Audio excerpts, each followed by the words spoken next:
চলমান সংঘ এলাকায় পুকুর সংস্কারের কাজ সরজমিনে পরিদর্শন করলেন মেয়র দীপক মজুমদার।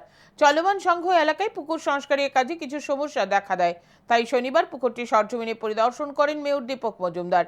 সাথে ছিলেন সেন্ট্রাল জোনের চেয়ারম্যান রত্না দত্ত, চলমান সংঘ ক্লাবের সদস্য তথা ভূপেন্দ্র চন্দ্র দত্ত ভৌমিক ট্রাস্টের চেয়ারম্যান সঞ্জয় পাল সহ অন্যান্যরা। উল্লেখ্য, প্রায় 1.5 কোটি টাকা ব্যয়ে এই পুকুরটি সংস্কার করা হচ্ছে। সংস্কার করতে গিয়ে পুকুরের পাড়ের একটি বাড়ির বাউন্ডারি ওয়াল নির্মাণে বাধা দান করে।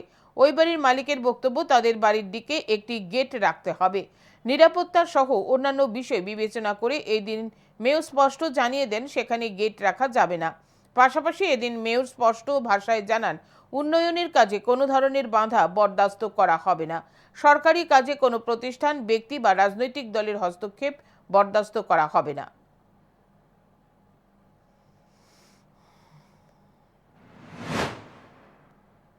যাতে মানুষ কনসিডার করে, সহযোগিতা করে, সার্বিক সবাই কথা চিন্তা করে। আমরা আগরতলাকে নতুনভাবে সাজানোর চেষ্টা করছি, সেই সাথে কাজ চলছে। আমাদের রাজ্যের মাননীয় মুখ্যমন্ত্রীও এই বিধানসভারই উনি বিধায়ক, তো উনি মুখ্যমন্ত্রী যেমন এই এলাকার বিধায়ক, ওনারও একটা নির্দেশ আছে।